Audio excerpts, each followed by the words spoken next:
당뇨성 망막병증이 증가하고 있는 만큼 그에 대한 궁금증들이 굉장히 많으실 겁니다. 지금부터 하나씩 풀어보도록 하겠습니다. 자, 원장님, 먼저 이 당뇨성 망막병증은 당뇨병 환자들에게서만 발병이 되는 건가요? 네, 당뇨병성 망막병증은 당뇨병을 가진 환자분에게서 발생하는 것이 맞습니다. 하지만 당뇨병이 주가 아닌 다른 질환에 의해서 2차적으로 발생한 당뇨병성 망막병증이 발생할 수도 있습니다.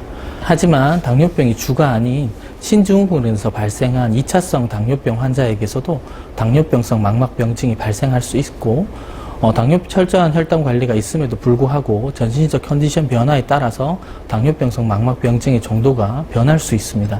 다음 사례 사진을 보시면 50세 남자 환자분으로서 신증후군으로 인해서 발생한 2차성 당뇨 환자분이십니다.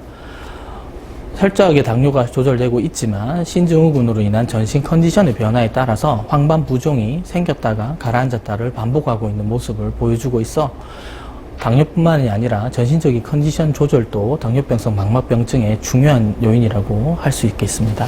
네, 다음 질문입니다. 안과 질환뿐만 아니라 다른 여러 가지 병들도 나이가 들면서 증상이 나타나기도 하고 또 심해지기도 하는데요.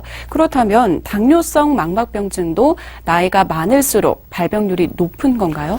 네, 상대적으로 많은 제2형 당뇨병 환자들이 나이가 많을수록 당뇨의 발생률이 높아지고 또한 나이가 많아질수록 당뇨병 유병기간이 길어지기 때문에 나이가 많아질수록 당뇨병성 망막병증의 발병률이 높아진다고 할 수 있습니다. 하지만 젊은 나이에 당뇨병성 망막병증으로 진단받은 경우 여생을 생각했을 때 당뇨병 유병기간이 길어지고 그로 인해 당뇨병성 망막병증의 정도가 심해질 수가 있습니다. 그래서 당뇨병성 망막병증을 예방하기 위해서는 당뇨병을 진단받은 직후부터 철저한 혈당 관리와 적절한 검사 그리고 적절한 치료를 받는 것이 중요하다고 생각됩니다. 네, 그런데 눈은 한 번 망가지면 되돌리기가 참 어렵다고 하는데 그렇다면 한 번 손상된 망막은 완치를 할 수 있는 건가요? 당뇨병이 몸에서 사라지지 않듯이 한 번 손상된 망막은 회복되지 않습니다. 따라서 망막이 손상되지 않도록 당뇨병성 망막병증을 일찍 발견하고 적절한 치료를 통해서 더 이상 손상되지 않도록 조절하는 것이 중요하다고 생각합니다. 요즘 수술적 치료나 유리체내 주사요법이 많이 발전해서 많은 환자분이 도움을 받고 있긴 하지만 치료의 시기를 놓친 경우에는 수술을 시행했음에도 불구하고 실명에 이르는 경우가 많습니다.